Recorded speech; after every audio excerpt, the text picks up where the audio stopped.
what's prompting Dr. Maat to talk about this?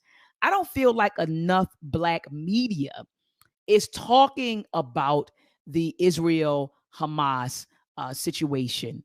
I don't feel like enough of Black media is talking about that. And shout out to the Black media who are having these conversations, right? So typically, because not enough Black media is talking about this conflict, this war, this neo-colonialism, this terrorism that's taking place in the Middle East.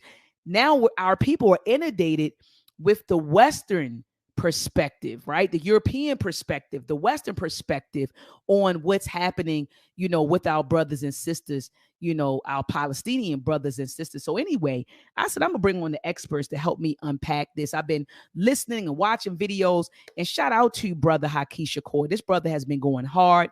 He's been on his social media. He's not just a social media person. He has boots on the ground as well, but he's been on social media and he's been very, very vocal about his position on the Israel and Hamas situation. So without further ado, I bring on our brother Haki Shakur. Peace and love to you, brother Haki Shakur. How are you, warrior?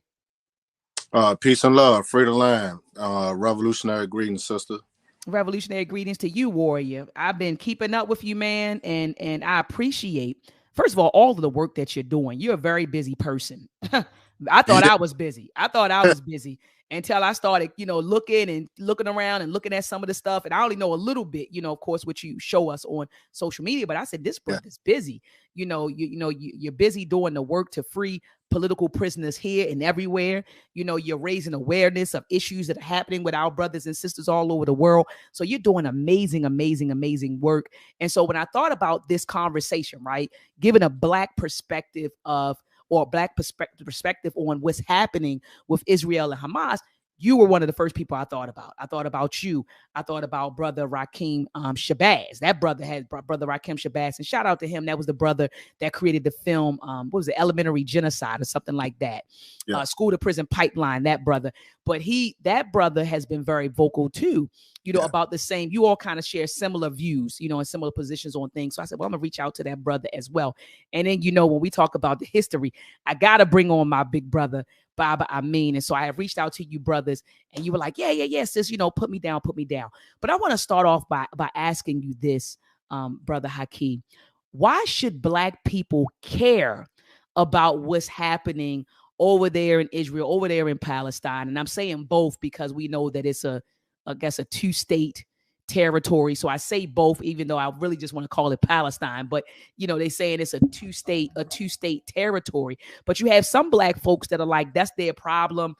I got enough problems in America. I can't worry about what's happening in the Middle East, right? I'm just trying to feed my babies and get through the day. Then you got some Black folks who are standing with Israel. And I've even seen TikTok videos, which I thought was bananas. But you have brothers and sisters on TikTok saying, I'm standing with Israel because I'm standing with God, right? Because they're, Christian, they're of the Christian faith. So they're saying they're standing with Israel. And then you have some brothers and sisters who, like myself, who are African-centered, who are pro-Black. And we're like, nah, we're pro-Palestinians. But all in all, aside from all of that, why should Black people, in your opinion, care about what's happening? They should care about what's going on, but based on the fact that if you're human, you know what I'm saying, and you're part of the human nature, the human family and all these type of things. But specifically, we coming from an angle of being oppressed ourselves. We are oppressed people. We are a colonized nation. So if you're an individual that's politically, mature and you understand politics internationally and things like that, then you're going to have certain different views than, the everyday working class people who might not be too, educated politically on the situations going on across the globe that in fact, it affects the whole human family, if you want to put it in that perspective. But specifically, African people or new African people who can identify with, oppressed people globally, then that it's very important for us to support other oppressed people in the global community, especially when we're talking about U.S. imperialism and Israeli Zionists. And if people don't know what that is, Zionists and Zionism, is basically white supremacy.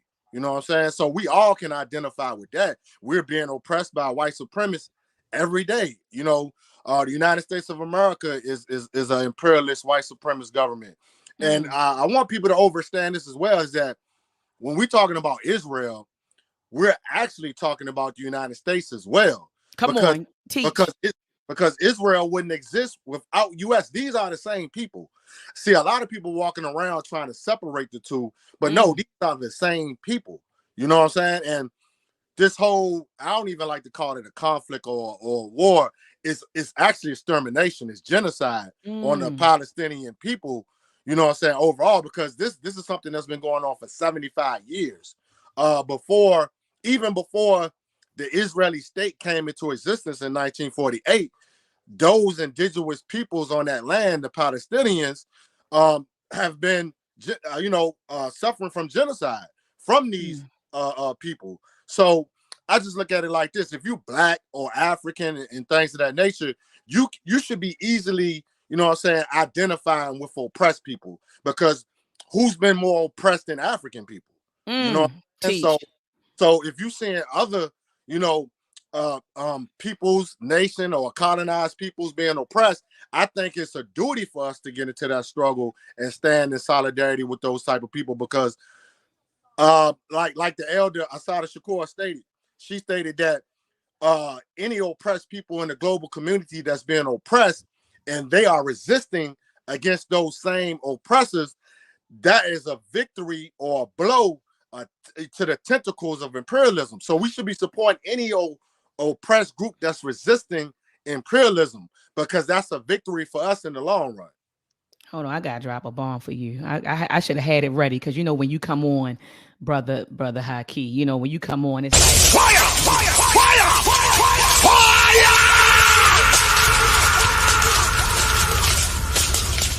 The Haki, I also feel like this.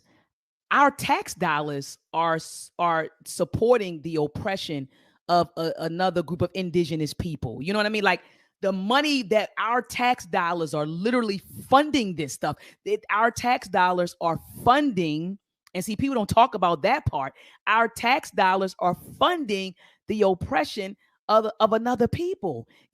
I just had a conversation with my students on Wednesday. Matter of fact, yesterday, I had a discussion with them about engineering. I said, do you realize that when you get your degree, right? And this is not to sway them from working as engineers, but I want them to understand what they're doing, right? Yeah. I said, so often as Black people in America, or some people say Africans in America, or some people say ADOS or FBA, whatever. I'm talking about those folks. You know what I'm talking about, our people. Yeah. I said, so often do we complain about racism and white supremacy, but we go and support it. We maintain it. We help to maintain the very system that is oppressing us, the very system that we say we're fighting against. We work to maintain it. So I told them this. I said, do you all realize when you get your engineering degree and you go work for Lockheed Martin, a defense contractor, or Northrop Grumman, or the Army Research Lab, or Boeing, right? Do you understand that you are producing the technology? You are contributing to the production of the technology that is being used to maintain racism and white supremacy. The same technology that is being used to oppress other people around the world. And they kind of looked at me and they said, Doc, I never thought about it like that. Yes. What do you think they're doing with this technology? And you're creating the circuitry for the missiles. You're creating the circuits for the missiles. You're doing the calculation for the missiles that are being sent over there. Yes. And they looked at me and they said, Doc, damn, I didn't look at it like that. So I talked about how, yes, when we view technology, we typically view it in a positive light. Oh, it makes our life easier, things more convenient, more efficient. But technology also does, it's another side to that. And shout out to my comrade and colleague, Dr. James Holly. He and I are going to tag team a paper on that, where we're going to show that, how on one side you got technology that will help us survive and thrive in our environment. But on the other hand, you got to be careful who gets a hold of that technology, because it Yes. can also be used, and it has been used to abuse and oppress people. So I think that, yes, you're right. We should care. One, because we are an oppressed people. And so, like you said, a blow, if you got oppressed people standing up to this very same people, that very same system that we're fighting, it's a win for all of us, right? So we should unite in that we share a common struggle. And so Yes. we should stand in solidarity with those brothers and sisters. And you're right. It takes people who have a global perspective to even understand that.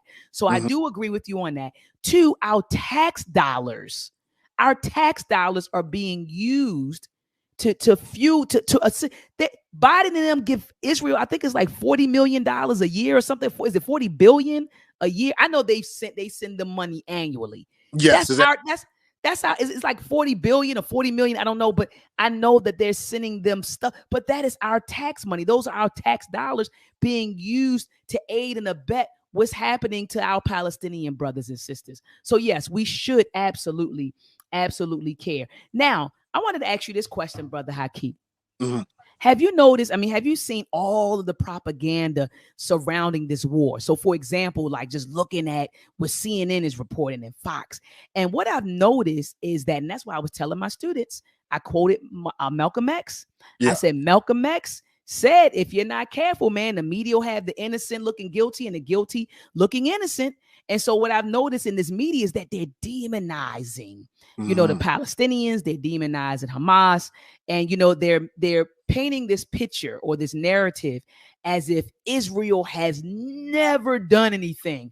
They just got attacked on October the 7th by a terrorist group. And, I was looking at the Breakfast Club interview. There's a guy named Jonathan Greenblatt, and he went on there. Yeah, Greenblatt from ADL. I think he's like the co-founder or president of something, ADL.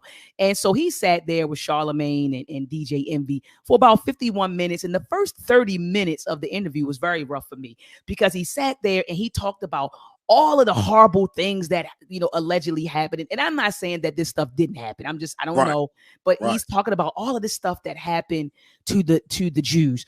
Oh, a woman uploaded a video of a grandmother, grandmother got killed, and they uploaded a video. And they did this. They shot him at the music festival. And I'm not saying that none of this stuff occurred. Let's be clear. I'm not saying that. But what I noticed is that he gave one side, it was, they're the victims. This is the terrorist group. And we're the victims. We're innocent. We're just fighting back. But what he did not do was walk us through that history, like you said, from 1948 all the way up until now. Because in my opinion, Brother Haki, it seems like they've been being occupied, bullied. They've been going to war. And you know how, like, when the person get back in the corner, they finally punch the bully. Now the bully's saying, "Oh, my eye, you hit me in my eye." But wait a minute. Back these people into a corner. You killed them. You occupied. You literally created an apartheid state.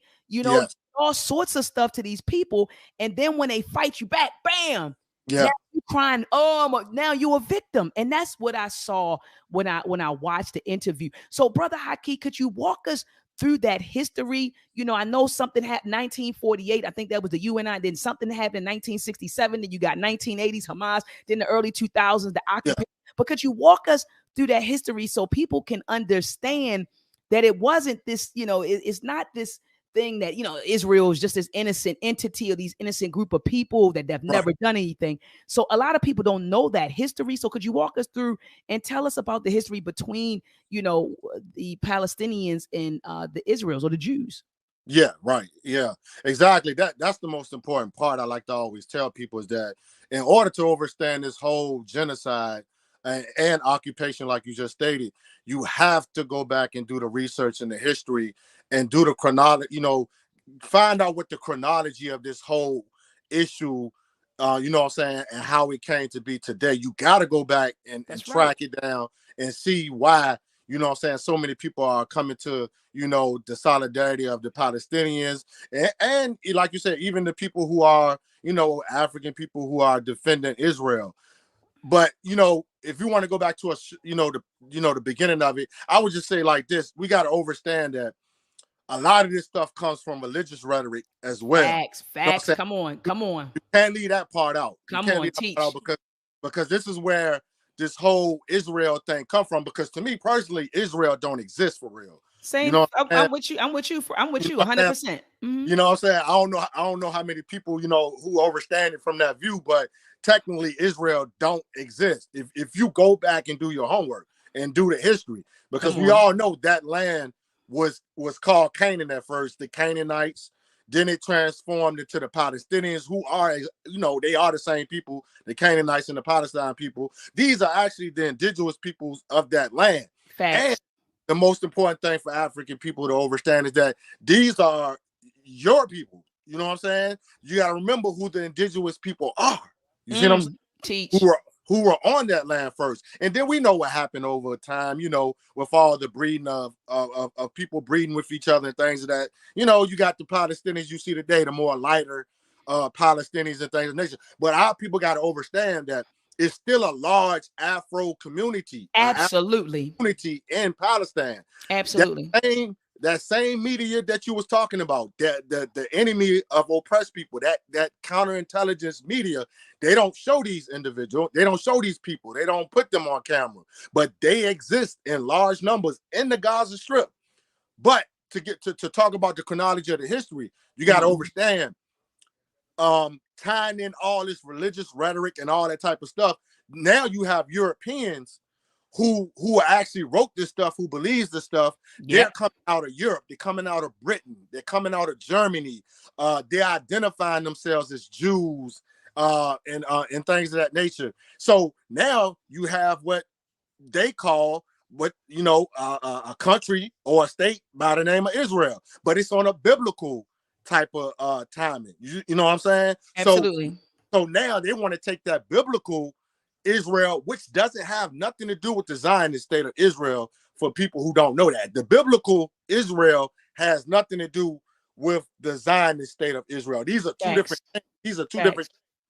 because the Zionists are Europeans. People need to understand that. These Mm. these Zionist Jews you see in Israel today are Europeans. They are white men. They're Caucasians. So, being that Britain colonized that land first, because people got to remember this, the British Empire was a vicious imperialist nation. Empire Facts. one time. They came into that land of Palestine and started genociding these indigenous people called the Palestinians, conquering them, enslaving them, and things of that nature. So for a while, the land was called the British state of Palestine. You know what I'm saying? Because this was the time that the British was in that land, and they Mm-hmm. was controlling the resources and things of nature on that land. So they first got, genocided and oppressed by the British people. Now, people need to remember those same British people who left, well, they made it look like they left Palestine Mm-hmm. and then they gave the land back to the Palestinians, were actually the same people that became the Zionists. The Zionist Jews, they pretended like they left, but they came right back talking about, this is Israel's land. This is the state of Israel. And then Mm-hmm. they came back in like the early 1900s, 1920s, Started coming. 1930s, Mm-hmm. 1940s, and that's when they started to put down the brutal campaign of genociding those indigenous peoples on them land. 75 years. It's been 75 years of pure genocide. But then that they said that World War II happened, and after World War II, that's when the UN said we're going to carve it up. Israel, you take this. We'll make this Yeah. side Israel, and then we'll make this side Palestine. And Well, then like you, mm, actually, they only backed one side of that. They made it look like they was going to give the Palestinians their own state, but mm, that never actually came into fruition. This is mm, why you still got the occupation today. It's kind of like trickery. It's like they kind of tricked the Palestinians. You see what I'm saying? mm, Because mm, they took them to a one strip of the land, which is what we know today as the Gaza Strip. mm, Then some of them was pushed into the West Bank. And right. then all that land in the center, the middle land of what you see today of Palestine, called, Israel, they took over all that.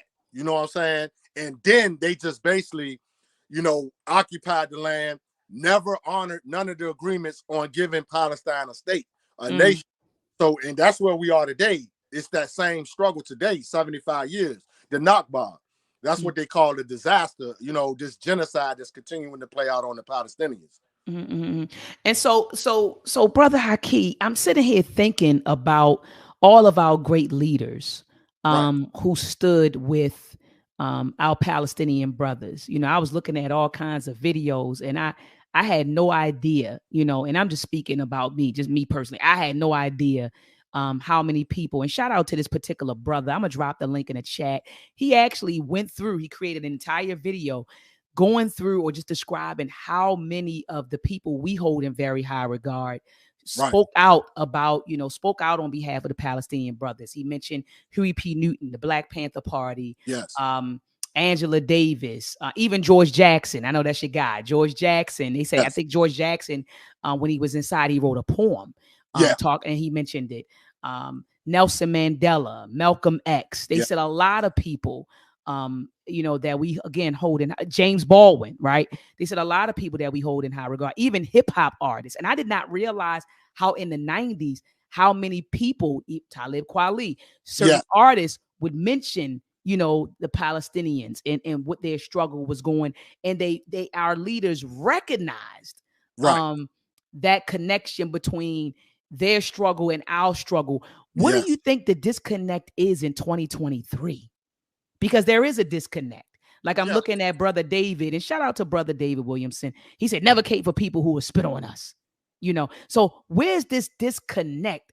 Coming from? So our ancestors, and like I said, our revolutionary heroes, that we hold in high regard, they supported our Palestinian brothers and sisters. But today you see a new Black person now that's just like, nah, I ain't worried about that. I got my own stuff going on. When did that disconnect happen, man? You gotta understand, man. When you're in a nation that's been oppressing you for like over 400 something plus years, and I'm speaking, I'm speaking specifically on the Black people in America, because this is where a lot of this comes from, is the actual Black people in America who just like, they're not trying to identify with that, they're not trying to get in that, you know what I'm saying? I just think the disconnect comes from the oppression, because we got our own oppression going on. And this is what oppression does to people. And this is why you got to try to elevate your consciousness when it comes to being oppressed. Because, okay, I get where my brothers and sisters coming from, that, yeah, we do have our own problems. We do have our own issues. Yes, we're being genocide. Yes, we're being oppressed. We need, and even the history, I know the history they talking about. Even the history of what the Arabs was doing to us, you know what I'm saying? We know about the Arab slave trade. We know about the Arabs who constantly oppresses Afro, Palestinians or Afro Arabs and things of that nature, the indigenous Black people of these lands. I get it. I'm with y'all on that 100%.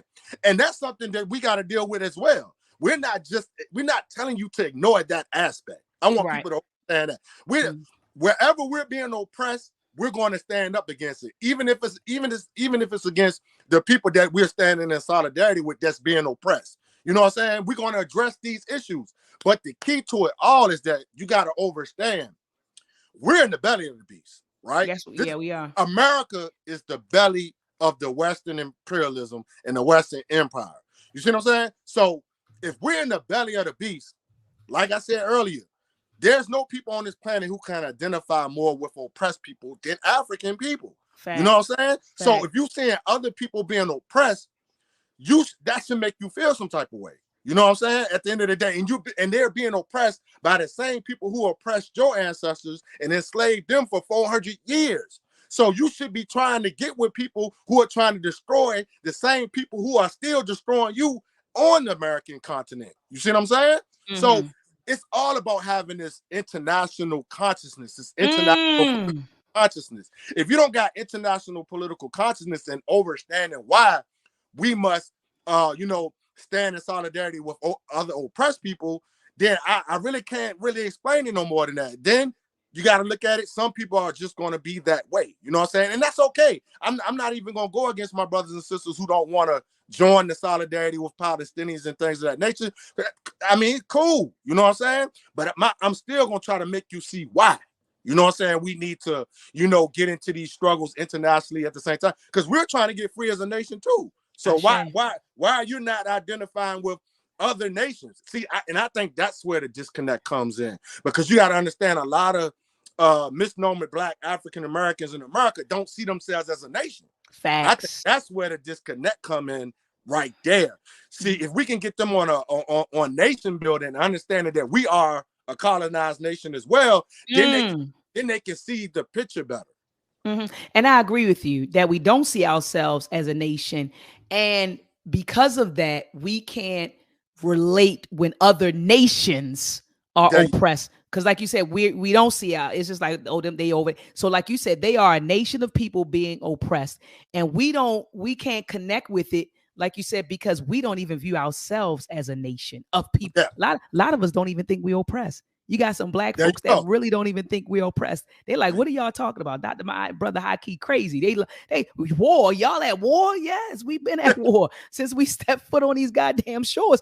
But a lot of black folks don't think it. They feel like, you know, we've been emancipated, you know, in 1863 and and Martin Luther King, and we got to, we're no longer oppressed people. What are you crying about? So some black folks have that mentality, as well, that we are combating. You know what I mean? So we still, it's all of that stuff. I look at it like this. I mean, you gotta try to evolve your consciousness when it comes to these type of things. And what I mean by that is that, okay, we identify and we understand the history of being oppressed by other oppressed people. Other oppressed people oppress other oppressed people because they're being oppressed. You see what I'm saying? Or absolutely. You know what I'm saying? So at the same time, we're going to deal with that contradiction as well. You know what I'm saying? It's not like we're saying that we're going to just team up with people and we got these contradictions in these societies. We're just going to turn the blind eye to these contradictions. No, that's the part of developing yourself as a revolutionary with revolutionary consciousness, is to understand what right now we're in a fight. So we got to deal with the fight first. You see what I'm saying? Whenever it presents itself, when resistance presents itself, we must strike a blow. You know what I'm saying? No matter what's going on, we got to get in the fight and strike a blow. Because like you just said, we got so many black people in America don't even realize they're in a fight. Nope. You know what I'm saying? So that's dangerous right there. You see what I'm saying? Because you got so many black people in America, they don't even realize they're in a fight. That just because they're so-called citizens of the United States of America. You know what I'm saying? Some of them are happy with second-class citizenship. So they're not even trying to see themselves as a nation or fighting for independence of a nation on this landmass or just Africa, period. You know what I'm saying? So it's all about getting political maturity at the end of the day to understand these things and see why, you know what I'm saying, we must stand beside oppressed people. Absolutely. I mean, absolutely. And I want to unpack this idea, Brother Haki, this idea of terrorists. And that's why I wore my hoodie. Shout out to Melanin Apparel. I had to wear this hoodie, because what I noticed that the media, man, everybody's a terrorist. Well, when the US and European imperial powers, right? When they do stuff, it's not an act of terrorism, right? Yes. But when someone does something to them, it's he's a terrorist. These are terrorists, I mean, like, and so I really wanted to unpack that. Like, do you view Hamas as a terrorist group? I mean, that's a difficult, you know what I'm saying? I put it like this. Sometimes it's difficult to try to, identify what a terrorist is when you're dealing with resistance. You see what I'm saying? Because at the end of the day, I view them as a resistance movement that's fighting for the total independence of their nation. Other people may look at it as, no, these just some individuals who's carrying out a jihad. They're Islamic extremists and things of that nature. It goes back to what you just said earlier in this broadcast. Who are you getting this information from? You know what I'm saying? You're getting this information from people who are oppressing you on this landmass. And we got to realize Western media is the enemy. It's a counterintelligence system. It's a counterintelligence network it's a mechanism to control your mind. They want you to see the world and view the people in the world how they view them. Facts. You know what I'm saying? So if they think Hamas is a terrorist, they're going to use their media outlets to the highest extreme strategy of warfare to psychologically F with your mind to view these people as terrorists. When in fact, no, these are people who are fighting for their survival to exist as a people. This is what Hamas is. You see what I'm saying? Hamas came into existence fighting for the self-preservation of their people. So I don't see no people on this planet who's fighting for self-preservation as a terrorist. America and Israel has no business calling nobody a terrorist. Come on, facts. When you went into other people's lands, pillaging their lands, raping their women, killing them, genociding, killing babies, enslaving. You know what I'm saying? Settler colonialism is terrorism. That's right. You know what I'm saying? That's right. The United States of America came into existence with terrorism. Facts.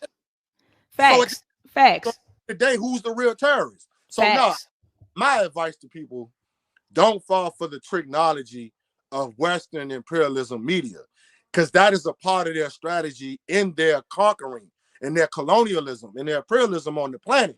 That's their best and biggest weapon, the media, to make things in their favor. It's all about mass controlling of the mind. That's all. Facts. I mean, like facts. I couldn't agree with you more. The Black Panther Party was considered a terrorist group. Remember, they were called a domestic terrorist group. Yes. You know what I mean? And so I could, when they started saying that about Hamas, my red flag went. I okay, here we go. Okay, so now that's how you all want to word this thing or frame this narrative that now Hamas is. So I mean, maybe 20 years from now, or maybe 50 years from now, people will look at them, like you said, as a liberation group, right, or a liberation army, or but. Yeah. But now the narrative is they're terrorists. And I started thinking about all of the different people who would be considered terrorists here, right? Yeah. Black Panther Party, they would have been considered terrorists.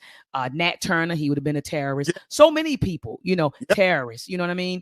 And so I just, that whole word, and I just watch how they do it. Even when I was watching the Breakfast Club interview with Jonathan Greenblatt, he kept saying, yeah, these are terrorists. They're terrorists. Anytime he referred to them, there's terrorists. So then you got a lot of people who really, and I'm telling you this, the Western media, the American media, they've done a wonderful job creating what they call it is Islamophobia, something like that. Islamophobia.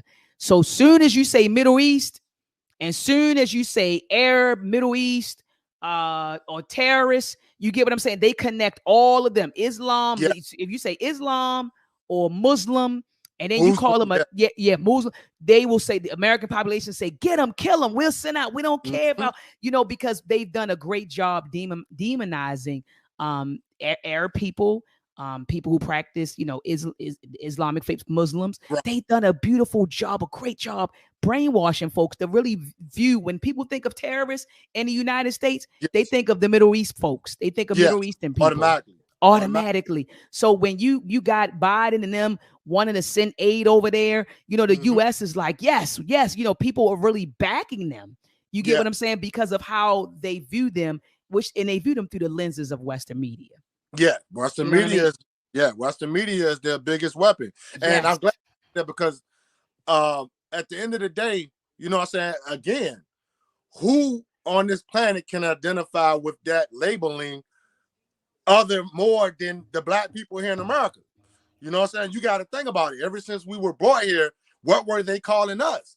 You know what I'm saying? They were calling us all types of dehumanizing labels. You know what I'm saying? They're animals. They're you know what I'm saying? Barbarians. Barbaric and things of that nature and things. Even when our ancestors resisted, look at all the labels they were called when they were fighting back for their survival and their self-preservation. But this goes back to a quote that a lot of the elders be using as well. Another man's terrorist is another man's freedom fighter. Come on, facts. You know what I'm saying? At the end of the day. So I want my people in the side of America, this is how you got to view those type of things. Because 9 out of 10, when the Western media is labeling somebody a terrorist, you should get with those people. You know what I'm saying? Because at the end of the day, we know what they're saying and how they're using the media as a mechanism to deflect and try to persuade your mind to go along with their agenda of conquering and genociding people. So when you hear these type of terminologies and things of that day, you should automatically see that as something else, not what they're saying. Facts. And I do see people in the chat, they're like, they're Arabs, y'all are caping for Arabs. Y'all do realize they're Afro-Palestinians over there. Yeah. Right? Do y'all realize that, our people over there too? Like and I think some folks really, and I'm looking in the chat, some of you keep saying, these are Arabs, they're not our people. There are Afro-Palestinians right over there, brothers and sisters. Yeah. Our people are there. So I'm just kind of perplexed on what some folks are talking about in the chat. Some of our people are over there. And as well, I want to throw this in here. There also there's an African Hebrew community in Israel who are actually being oppressed by the Israeli government right now. So we're everywhere. See, I don't know where our people in America get this view of what the so-called Middle East is and things of that nature. They act like black people don't exist there. Right. And like, how do the people who was in that land first not exist there no more? That makes no sense to me. Like every time I see people get in the comments like, oh, y'all capping for Arabs, y'all taking up for Arabs, and things of nature. You do realize in Syria, Lebanon, come on, teach, Saudi Arabia, come on, Iran, Jerusalem, Iraq. Y'all do realize it's a mass African existence in these places. Facts. These people didn't disappear off the planet. So you trying to tell me we're going to sit here in America and not stand up for our brothers? Those bombs you see and dropping, those are killing black people too. Come on. It's black babies in Palestine that are dying. There's black women, mother, fathers, brothers are being killed that look just like you. They're black, they're Afro. So I'm trying to figure out what's the issue. You know what I'm saying? You need to learn about where your people are on this planet, because we're everywhere on this planet. Facts. And I think that I don't think that people understand that we have a global presence. Yes. And I wish my cousin, I just actually got off the phone with her. She's traveled to over 30 plus countries, I think 4 continents and counting. And she said, we're everywhere. We are everywhere. And she's physically verified that. Like she's gone out, like I said, like 30 plus countries, 4 plus continents. Like she's been out there and she's like, yo, we are everywhere. But a lot of us are very, very limited, in our perspective of the world. They think that we just in America, or we just in Africa, or we just in the Caribbean. But literally we are global people and we are everywhere. Everywhere. And we're being oppressed everywhere. Facts. Not just in America, people. Right. Everywhere. And the last thing I want to ask you about this, and shout out to one of my students, he's getting ready to come on. I dropped the link in the chat and he had tuned in, but he's getting ready to join us in a sec. But now, and I will let you go, brother Haki, because I tell you I was going to hold you for 1 hour. Look, I'm letting you go a little early. Let you go a little early. But one thing I wanted to say was, you do have a lot of folks who are like, man, if you're looking at both sides, they're like Hamas, they're killing, civilians. They're saying that if you look on the other side, the Israelis, they are killing civilians. So you see civilians and particularly the children. Like I was looking at some of the videos, very graphic videos that are circulating online, and it's showing children being lined up at hospitals, kids being carried out in trash bags, just very gruesome videos. And so people, I was looking at the interview between Charlemagne the God and DJ Envy and Mark Lamont Hill. That was another interview that I watched. And, Charlemagne and Envy was sitting there, I'm anti-war, I'm anti-killing, I'm anti this, I just want peace. I just want this. And I'm anti-killing babies. And of course, like we all, like no one is pro-war. But one thing that came to mind was I was thinking about George Jackson's book, Blood in My Eye. Yeah. And shout out to brother Knowledge Born Allah, who put me on with the book some years ago. In that book, he said that, to accept revolution, right, or to even to participate in it, you got to accept everything that comes with it. Facts. Right. And a lot of times when people revolt, when people rebel, rebellion and revolting or insurrection is never pretty. Revolution isn't pretty. So when people were sitting, when I was listening to Charlemagne and Envy and that kind of cupcake mentality, well, I don't want nobody to die.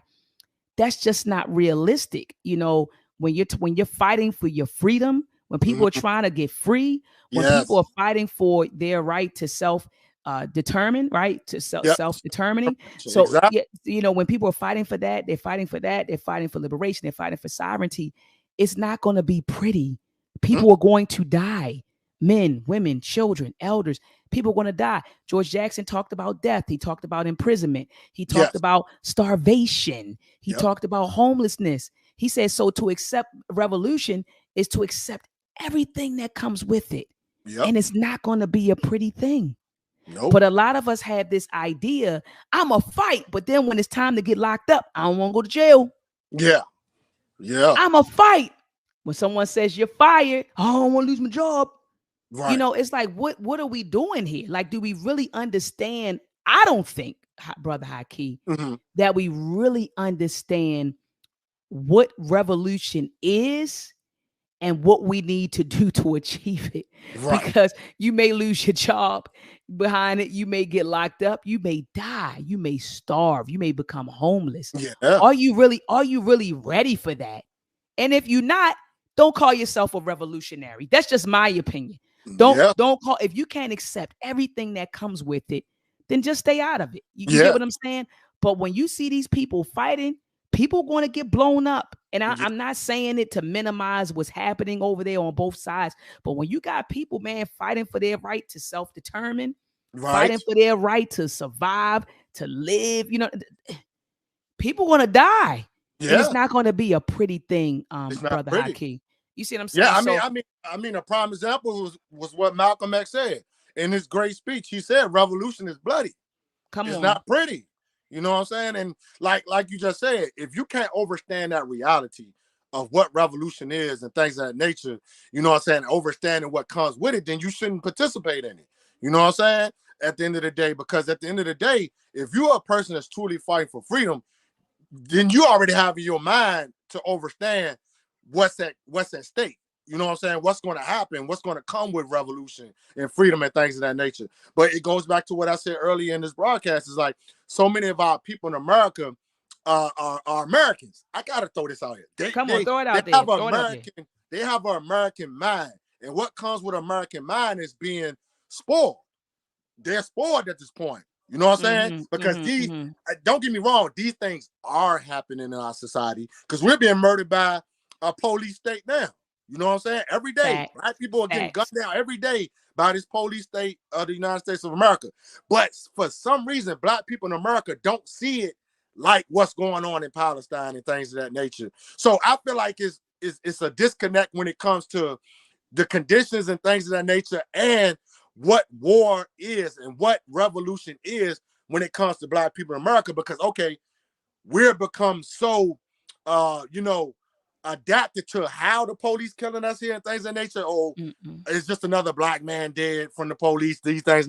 They're not looking at it from a genocide and a warfare, way of worldview. You know what I'm saying? At the end of the day. Not at all. When it get bloody, when it's time to get bloody, now they like, oh, no, I ain't trying to mess with that. You know what I'm saying? I want peace and things of that nature.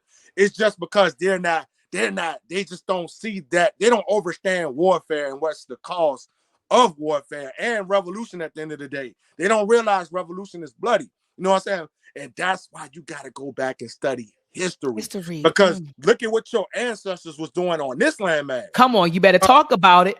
The Maroons. Come on. The Gullah Geechee people, the Black Seminoles, they took the United States through 2 world wars. It was world wars on this landmass. You got the Seminole Wars. It was 2. As a matter of fact, it was 3 Seminole Wars, Gullah Geechee wars on this landmass, fighting for your freedom, fighting against slavery. When they were fighting against slavery, that was bloody. You see what I'm saying? People forgot how it got bloody for you to exist in America right now. You're out here in this society today because it got bloody. Come on. You know what I'm saying? So I don't know where this disconnect come from. Come on, Brother Haki. You ain't lying about that. I'm over here. I've been reading a book called From Flight to Freedom, and those Maroons were no joke. And shout out, they wasn't, man. I've been, it really gave me, because, a lot of people know about the Maroon history here in the States, but like you said, the Seminole Wars, there's Desmond Swamp, but man, the Jamaican Maroons, whoa! Exactly. When I read that book, I was sitting there, the Jamaican maroons were off the chain. And I had the opportunity to give thanks. My aunt had organized a trip for all of us to go to Jamaica for her birthday. Yeah. And so we took a bus. It was my aunt and my cousin and I. We took a bus into a compound Yeah. town, Yeah. right into the fort, right up to the mountains. It took us 3 hours. And there's still a sovereign group of people. And Yeah. this was the territory of Cudjoe. Yeah. And Cudjoe, yeah. So Cudjoe, and this was his territory, and they got a big statue. And so I'm gonna post some pictures of me, but it was cool going in there and walking the land and seeing these are sovereign people. They were telling me, Yeah. like, they were saying that to this day that the Jamaican government can't do nothing to them. Like, that's Right. their land, they own the land, and they are a self-governing group of people. But they fought and they died for that. And Yeah. those Jamaican maroons were no joke. Even when you read the diaries of the European men who were Yeah. saying how just pursuing them they said a lot of them died trying to pursue them in the mountains. And then they had all these booby traps. The maroons weren't no joke. That's all No. I'm gonna say. And like you said, it was very, very bloody. And the reason why we enjoy some of the freedoms that we have today is because of the bloodshed Yeah. that Blood. occurred. And a lot of people don't get that. It's bloodshed. Bloodshed happens. It's like bloodshed and revolution. They go hand in hand. It And if goes. you're not ready for it, just stay out of it. You know what I'm saying? Don't just stay out of it. Yeah. Just stay out of it. But brother Haki, look, I want to bring on my student. This is my student, brother Nasir Randall. Actually, he's been my student twice, 2 or 3 times, and so Yeah. he's been under me for a few semesters. But peace and love to you, brother Nasir. How you doing, man? I'm good. How are y'all? Hey, we doing okay. Good. Good. What's your perspective, young warrior, on what's happening with this, with the Israel Hamas war? What's your perspective? One thing I can say about my generation is one of the advantages we have is this technology, the internet that we have nowadays. So now we have access to the other side. And so even though there are a lot of people that's brainwashed, I've seen a lot of people, whether, black like me or even other Jews, that just look at this as an atrocity. To me, it's mass murder, it's genocide, and I've even spoken with people who lived in Israel for 30 years. Like, I've had chats with people, and they themselves, they have their own opinion on Netanyahu, and it's not a good opinion, and they don't show this. They don't show this on CNN or all the big major news platforms. They don't show you how there were protests to get rid of the prime minister and all these different things. And so it's just, to me, from my perspective, this is a mass genocide, and they're manipulating everyone, just changing. Like, a lot of people just don't see the full perspective, especially like the older generations.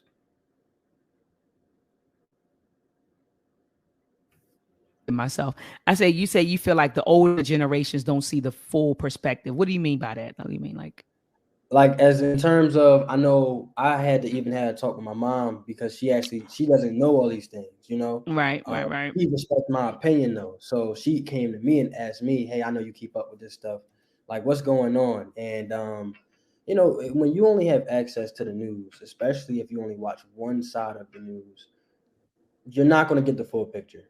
You're not going to see the videos that we're seeing on social media of, I just saw a video today of a woman crying, screaming that their blood is not cheaper than the Jews. Mm, And mm. so it was like, that to me was powerful, but like, other people aren't seeing that.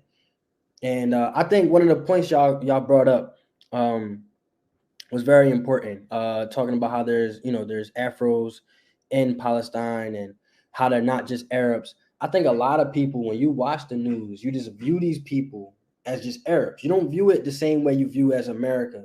You don't think, oh, there's Christians there. Oh, there are Muslims, not just Muslims. There are people who are Christian there. Like, the hospital that got bombed, I'm pretty sure was a Christian hospital. And so there was even there was a UN refugee camp for Palestinians that got bombed, where UN teachers were killed.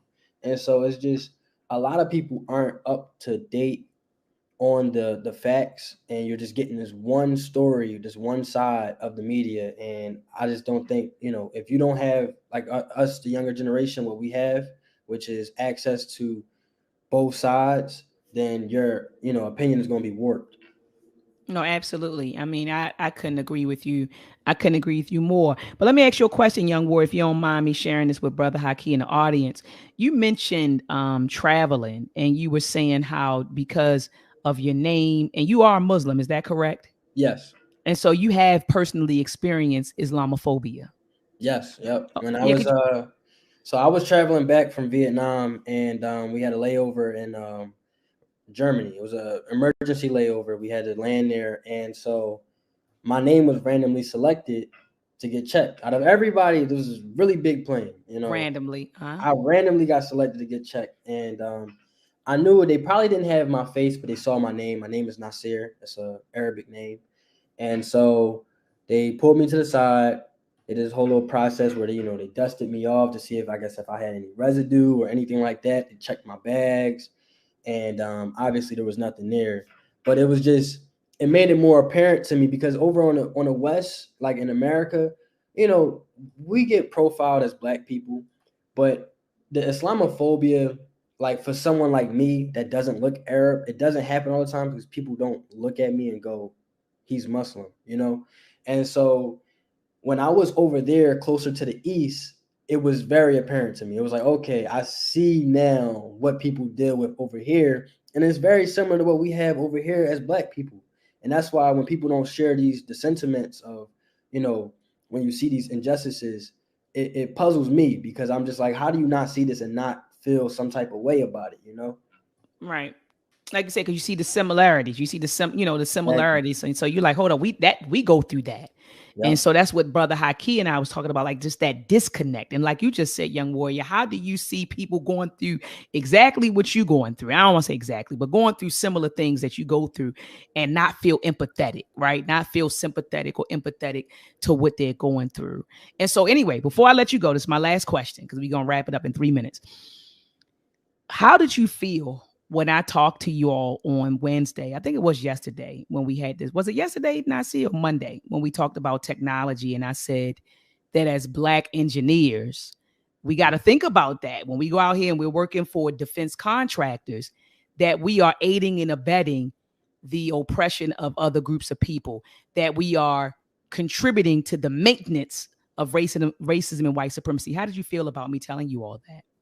I think it's very eye opening, especially for a lot of people, because when you're going through the program, a lot of people mindset is they just want to get a job. I know me, I'm in this for the education, but a lot of people just want to get a job. They don't care about whatever. They just want to get paid. Engineers make a lot of money, and so I think a lot of people don't think about it. They love these, the bigger corporations, the ones that you said, and it's just when you don't really think about that side of things, when you're just worried about the money, a lot of people just don't care in this day and age. They just don't care. They just want to go about their life. Like you said, there's a lot of people who look at this issue in general and go, oh, I gotta take care of my kids, blah, blah. I don't care about what the Arabs is doing over there. And I just think that it's not the right mindset to have. I think you should be more aware. That's why one of my goals is to one day have my own engineering firm, because it's just, you know, I feel like you should have that option. You shouldn't have to come out of college and, now you have to choose between, you know, either some of the computer companies or, those sorts of companies, or you got to go with the militant companies, which then at that point you're kind of like, oh, the money is speaking. Maybe you're from a bad neighborhood, you just pay all this money for a degree. It makes sense in your mind to go ahead and take that job. Not a lot of people get a whole lot of different job opportunities in the first place, and so a lot of people is just, they it's just more of a selfish mindset, and I understand it, but I think a lot of people just got to be more aware of that. Just know what don't. If you don't want to be a hypocrite, just know what you're getting into. If you want to go, like you said, and work for those companies, like the Boeings and all of them, know what you're getting into. Know that you're aiding in the oppression of other people's and yourself. Absolutely. And yourself. Can't forget that. I was just wondering because I think that when I said it, I mean, you all kind of looked at me and I was like, because, I just have these conversations with you all when I come in, things, because remember, I told you that as an educator, It's not my job to just come in and disseminate the textbook stuff, right, to you. It's my job to prepare you for life, period, right? Not just prepare you for engineering, but just life. So I'm always having these side conversations with you all about different things. So I was just wondering, because I saw it in your faces. You were looking like, wow, like I never thought about that. Like I never thought about me working for this place as aiding and abetting, oppression and maintaining racism and white supremacy. So just wanted to know, young warrior, what you thought. And it's a tough conversation for a lot of people, and it's for some people it's uncomfortable. But I think those conversations are needed and they're valuable. Most teachers won't do that. Most teachers will stay completely neutral. They don't want to say anything. But I think it's just that's a real perspective you should have. You should know that before you get yourself into these these contracts that you sign in. You should know that. You should know that information. And it makes people feel uncomfortable, but it's a conversation that needs to be had. Absolutely. Absolutely. So, Brother Haki, any closing words, brother, for the listening audience? Oh, yeah. No, just Asante Sana. Thank you for having me on the platform, man. And, man, my only message is, man, just please educate yourself on international issues. Because at the end of the day, so many of us here in America, let's just be honest, man. Like, you're living in a box. You know what I'm saying? That's a form of colonialism. You know what I'm saying? See, this is the thing with Black people in America.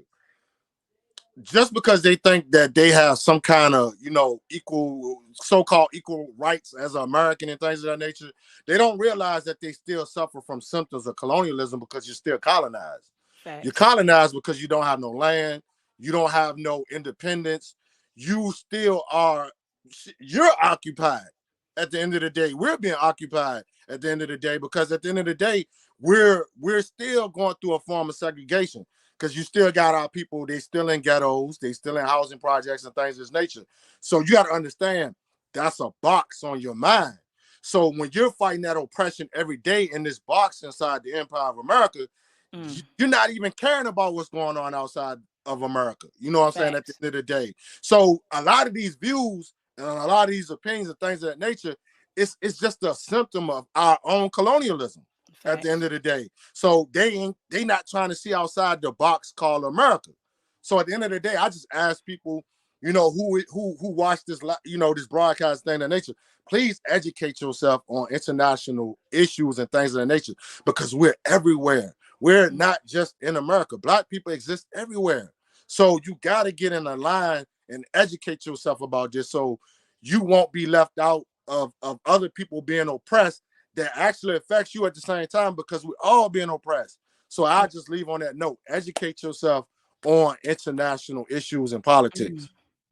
I say, Brother Nasir, any closing words for the listening audience, warrior? I mean, I don't want to piggyback, but I think education is very important. I think just try to get both sides of the story, formulate your own opinion. That's my main thing. Just formulate your own opinion. I'm not saying that everyone has to agree with how I feel or how anyone else's feel, but man, just try to get both sides. When people are coming out with stories like, 40 babies were decapitated, it's like, go get the full story. It's just people. I've seen so many people, and I saw someone recently, Justin Bieber. Everyone knows who Justin Bieber is. He posted a picture of Israel, what he thought was Israel, with missiles, desolated the whole city, and said, oh my God, Bob, everything he said, a little heartfelt message for Israel. And the whole time the picture was Palestine. So it's just like these people just don't even know. It's like you don't even realize that you're being manipulated. You don't even understand. Go and get the full story and formulate your own opinion. The misinformation is abundant right now. And that's exactly what it is, misinformation. So he didn't even know. He probably was taking the picture from somewhere else and reposting it. And it was a horrible mistake because his platform is so huge. You know what I mean? So it's like, I'm with you. Do your own research. Stop listening to everybody. And, and like you said, Brother Nasir, what did you say? Get the full story. I say his side, her side, and the truth. Get the damn truth. I say his side, her side. Get the truth. You know what I mean? Get the truth. So let me drop a bomb for you, warriors. Fire! Fire! Fire! Fire! Fire!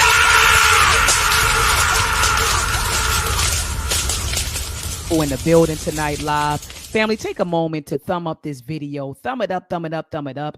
Also, family, sharing is caring. All right, we want to each one teach one. And how do you do that in the 21st century? How do you do that in 2023?